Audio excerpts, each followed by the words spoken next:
Magno 'no, lakas ng loob na ekonomista ka ba, Jam Magno? This is a profoundly si Alex Magno po, kolumnista po 'to. This is a profoundly tainted budget.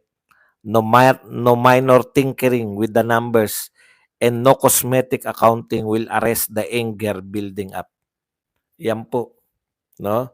Si Alex Magno po, sabi niya, yung mga minor na mga ibibito-bito mo lang, hindi po niya mapipigilan yung galit ng taong bayan.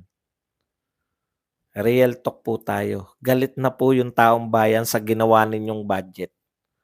Pero sa lahat po ng galit na yan, tanungin uli po natin yung nagsasabi na sila yung tunay na oposisyon. Laila de Lima, Kiko Pangilinan, Leni Robredo, at saka to si Risa Ontiveros. Kumusta naman kayo? Hindi yata namin kayo naririnig tungkol sa budget. Bakit wala kayong sinasabi sa mga kaguluhan na to sa budget? Wala po kayong nakikitang mali sa budget natin? Magkano po? Ay, mali na. Ang tanong ko sa inyong apat, no? Magkano? Magkano ang pananahimik? Nabili na ba ang inyong kasi ang tapang niyo po noon sa totoo lang. Napakatapang po ninyo noong araw. Nung panahon ni Duterte, kahit na ano lang. Pati nga Dolomite, tinututulan nyo. Ang ganda ng proyektong Dolomite, tinututulan nyo. Eto po, harap-harapan, no? Dinoble ng mga congressman yung budget nila. Magkano? Risa Ontiveros, Kiko Pangilinan, Laila de Lima, Leni Robredo. Hanggang ngayon ba, Duterte pa rin na may kasalanan ng lahat? Wag niyo na pong i-claim na kayo ang tunay na oposisyon. Mukha kayong tanga eh. Ilan months na lang sa pagtitiis ng mga Pilipino, patalsikin lahat ng mga congressmen and women sa Kongreso. At ipanalo po natin yung Senate natin. Sinasakyan ng mga DDS ang galit ng bayan sa corruption ng mga senador at congressman. Akala mo malinis si Duterte. Mas korap ang pamilyang yan. Alam mo, Manuel Mugato, ikaw na nga nagsabi. Di ba? Ikaw na nga nagsabi, galit yung taong bayan. No? Sa mga corruption ng senador at congressman. Ikaw na nagsabi galit ang taong bayan sa corruption ng congressman at mga senador. Ngayon, ang tawag mo sa amin, pag DDS, pag mga Duterte supporters ang magagalit sa senador at congressman, sumasakay lang kami. Di mo ba alam ang ugali ng mga Duterte? Pati mga Duterte supporters? Normal po sa aming magalit.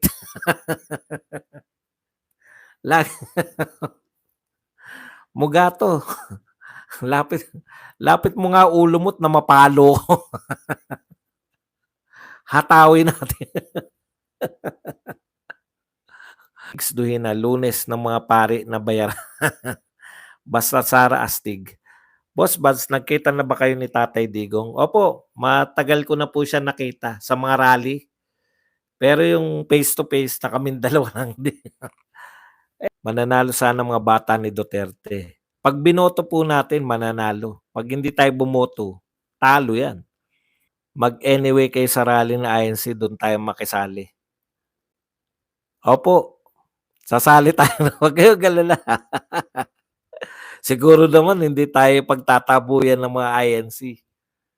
Suportado natin si Marcoleta. Magsusuot tayo ng t-shirt na Marcoleta ba? Para welcome tayo. Paalala lang po yung rally sa Lunes, huwag kayo sumama dahil ang nag-organize nun ay pari na nagsampa ng ikatlong impeachment. Yun pala yun. Bakit nakasawsaw itong mga pari? Matatabunan kasi sila ng iglesia. Di ba?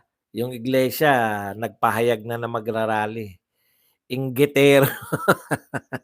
Hindi alam ni Father Antonio ang kabaklaan na pinaggagawa nila sa seminaryo. Serbadong malinis si padre, parang si Abante lang na isa ring manloloko. Ilang meters po layo, lapit sa'yo ni Tatay Diggs, boss. Pwede kong kalabitin si Tatay Digo. Sir Buds, in case ma-impeach si VP Sara, may Marcoleta pa tayo sa 2028. Alan Atienza. Anong oras po kayo nag-start mag-live araw-araw? Wala po akong oras, yun po ang problema natin eh. Kaya anytime, from 8:30 to 10:30. Yan, sa gabi. Sa hapon naman, from mga minsan 10 to 2. Gusto ko 'tong trabaho ko kasi wala akong oras. Concern dahil nakita mo na si PRRD and you should be proud of yourself. Yun pala yun. Sabi po ng isang taga Caloocan, hindi naman taga roon si Trillanes at bobo bakuno siya. Yung member ng tuwad ko malamang di mananalo. Sir Badong ang boss kaya chill lang siya. Boss, totoo na talaga na paatras ang isip ni Abante. Wala kang kinokondak na warondags tapos walang droga, magdedeklara ka lang. Sana state na lang ang tatlong island, State of Luzon, State of Visayas, State of Mindanao para wala nang hidwaan. Anong wala nang hidwaan, maghihidwaan pa dahil may presidente pa rin eh. Boss, try mo kape ng 1-8 and 8-1 coffee.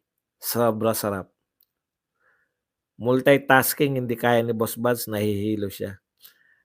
Tayo kasi, iba yung ano natin, di ba? Iba yung edad natin, iba eh.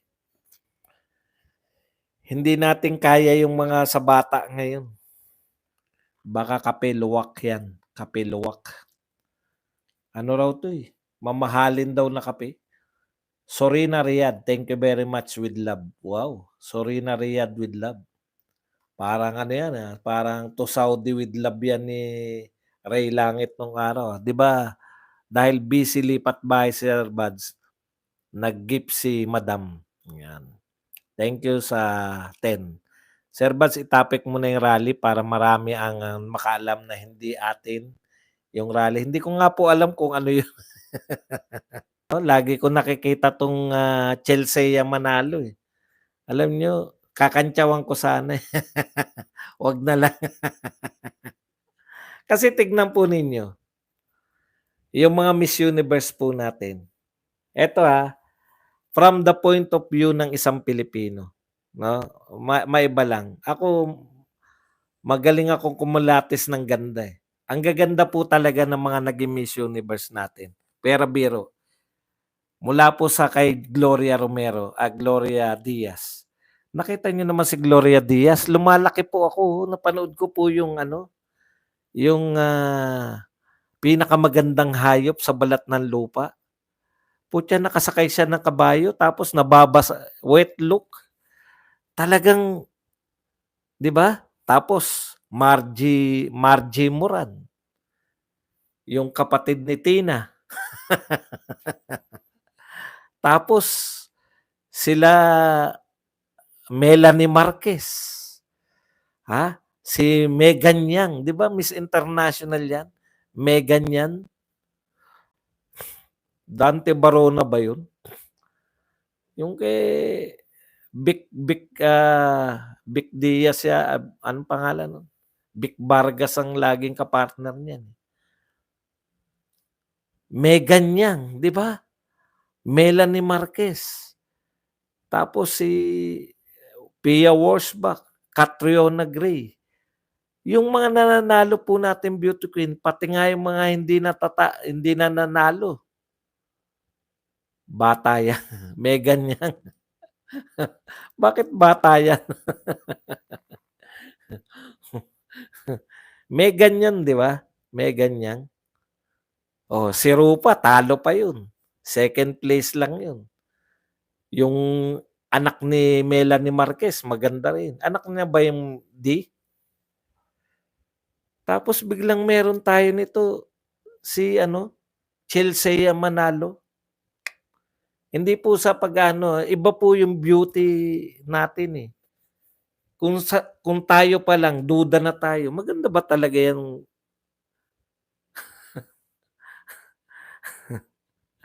o nakikisama tayo sa mga woke culture na may sarili po tayong pananaw ng ganda. Lahat po 'yan nung binanggit kong mga nagwagi, wala po tayong kaduda-duda. Hindi po natin pinagdudahan na maganda ba 'tong mga 'to? Eh, palibhasa mahilig tayo sa pa-woke culture, pati yung beauty queen ba natin standard na rin ng kung sinong bansa. Hindi naman po ganyan ang standard ng beauty natin. Pasensya na po, hindi po ako, ah, wala po akong pakialam kahit na po ano tawagin niyo sa'kin. Pero standard ng beauty ng mga Pilipino, yun po yung mga nabanggit ko.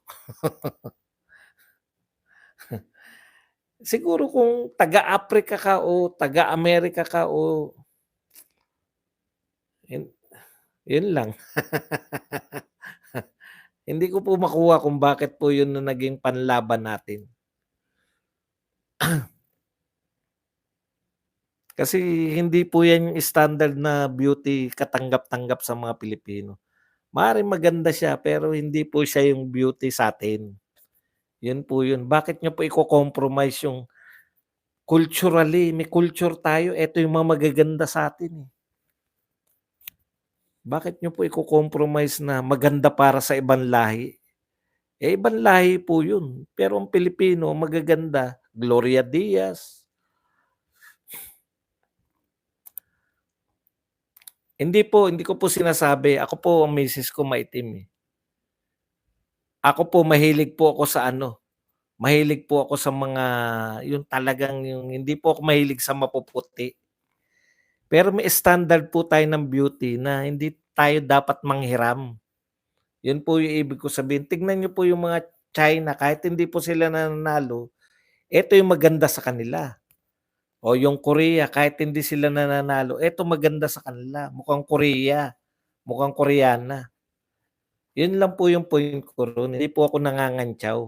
Misis ko maitim, eh. Di po ako mahilig sa maputi, promise. Kaya lang meron tayong beauty standard na yun po yung kasi kalat na naman yung mukha nito ni Chelsea yan na nasa tagig na may mga pa-welcome. Hindi po yan, never po naging ano, hindi yan yung ating standard ng beauty. Kung kaninong standard ng beauty yan, malamang sa dayuhan, malamang sa mga 'di ba? Wag pati yung beauty natin pasukan niyo ng mga colonial mentality. Kasi lahat na colonial mentality, asan na yung atin? Yung kinikilala nating magaganda, yun dapat yung nilalaban natin.